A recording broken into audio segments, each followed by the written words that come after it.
নমস্কার, আমি পিয়ালি ঘটক। এটা আমার ছেলে আয়ুষ ঘটক, 14 বছর বয়স। জন্মের থেকেই একটা কিডনি নষ্ট ছিল। কিডনি ট্রান্সপ্ল্যান্টের কথা ডাক্তারবাবু বলে দিয়েছেন। অলরেডি 5টা অপারেশন জন্মের থেকেই হয়ে গেছে রাইট কিডনিটাকে ঠিক করে রাখার জন্য। কিন্তু এখন সিএমসি ভেলোরে দেখানো চলছিল, তো ডাক্তারবাবুরা বলে দিয়েছেন যে অপারেশন করার কথা, কিডনি ট্রান্সপ্ল্যান্ট কথা।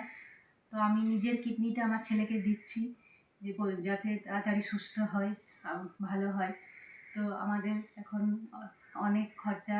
আমার ডাক্তারবাবু বলেছেন যে 15 লাখ টাকা মতো লাগবে। তো সেটা আমাদের হওয়ার পর থেকে এত করে এসে খরচা করে এসে আজকের দিনে আমাদের কাছে সেই সাধ্যে কুলাচ্ছে না যে কী করে কী করব, বুঝতে পারছি না। তো আপনারা যদি সাহায্যের হাত বাড়িয়ে দেন, একটু সবাই পাশে এসে আমাদের দাঁড়ান, তাহলে আমার এই একমাত্র সন্তানকে আমি আবার সুস্থ করে আমার কোলে ফিরিয়ে আনতে পারি।